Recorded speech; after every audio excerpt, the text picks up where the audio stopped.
Hi everybody. This is about a 10-minute video that I'm going to record explaining to you how to introduce your evidence in your commentary and how to make sure you're giving proper credit to the person or the group that has produced your evidence. So that's what this video is going to cover.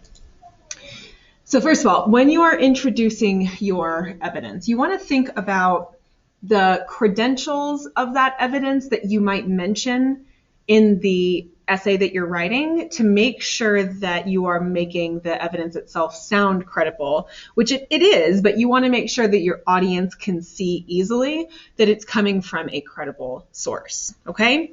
So things to think about. Is this a well-known organization or author?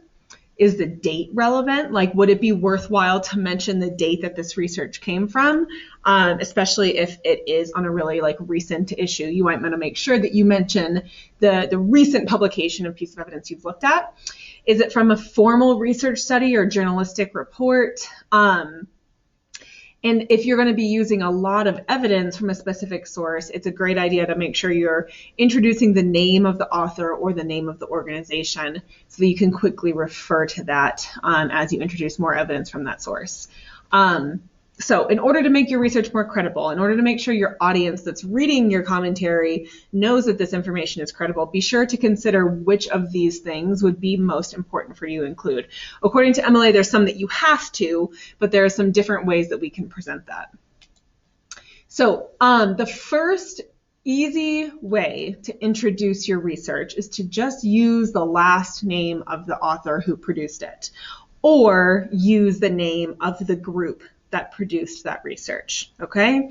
So this is really easy. So if you have a quoted piece of information or a paraphrased piece of information, either one works, you can just use the last name like it says here to introduce it. So more indicates, or as the researcher more from the Pew Research Group indicates, and then you include your research, whether that is directly quoted or paraphrased.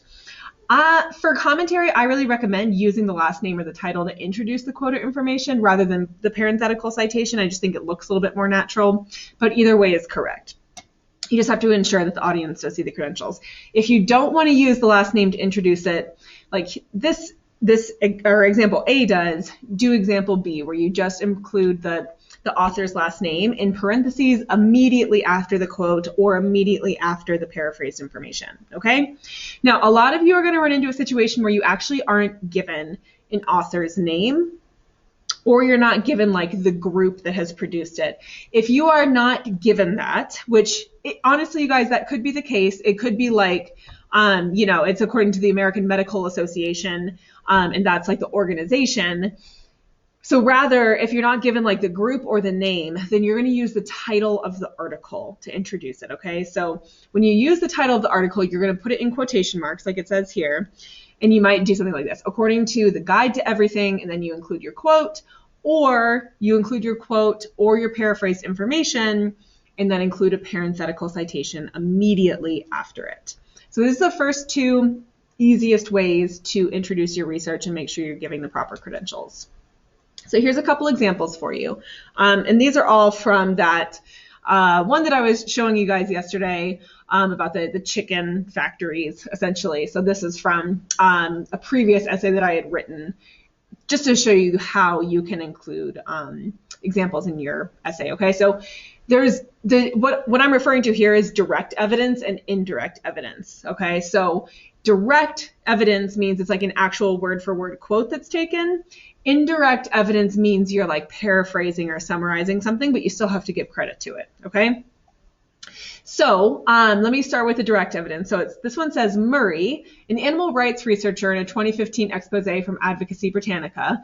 And so I'm actually kind of defining his credentials here just so that, and Murray is the guy's last name, but I'm also giving some of the credentials to make sure the audience knows why this is a trustworthy source. So Murray, an animal rights researcher in a 2015 expose from Advocacy Britannica, indicates, as in all factory farming industries, chicken production is designed for maximum efficiency and maximum profit. With these goals, regard for the welfare of the animals involved is a luxury that reduces profits unless extra costs can be passed on to the consumer. Now, I ended it there, and please note, I don't need a parenthetical citation here or something in parentheses because I included the author's last name in the quote introduction, okay? All right, so here is a second example of indirect evidence, which is where you're paraphrasing evidence, okay? And we're going on the assumption here that there is no author included. So that's why this one is cited the way that it is. So this says, the ASPCA indicates a study by the University of Arkansas, which shows that if humans were to grow at the same rate as chickens on these meat farms, an average weight newborn would weigh 660 pounds after 2 months.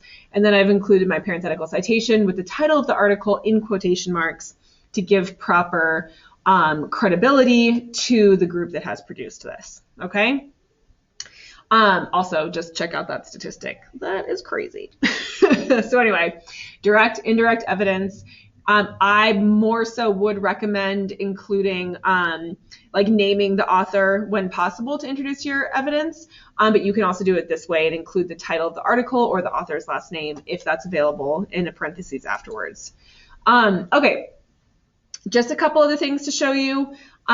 So if you do want to use an actual quote from your research, these are a couple different ways to do this. And we've talked about quote integration methods before. It's the same, it's just using research. So this one, the first example is verb plus comma. So Murray, animal rights researcher, indicates, comma, and then they've got the quote from the research. Okay, so verb, comma is the first way to introduce a quote.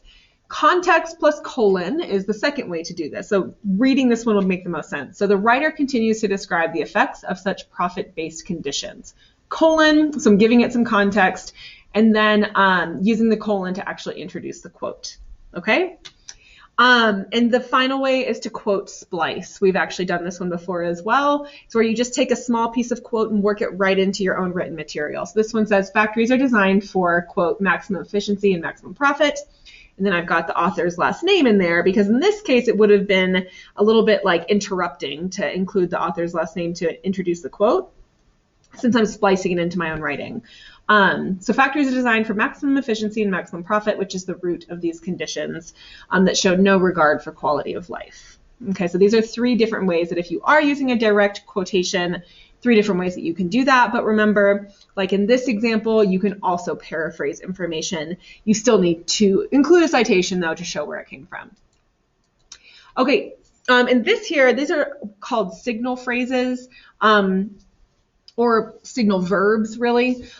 These are just different like active verb choices for helping you come up with different ways to introduce your evidence based on whatever the article or the information that you're looking at is doing with that information. Okay, so just a good list of verbs to check out and maybe choose from when introducing your evidence. Okay, so those slides went over different ways to integrate your research. Before I talk about the works cited page, just really quickly, do make sure that you take a look at the old student examples. In the 2-party one, I just like highlighted all the different places where that student integrated research. So you can look at an actual piece of student writing to see how they have introduced their research as well. Okay. All right. And the last thing I need to talk about is the works cited page. Okay. So you've got all your in-text citations. The last thing for you to do is to make sure you take all those MLA citations that you gathered when you were researching and that you put them together in the proper order on the last page of your essay, okay?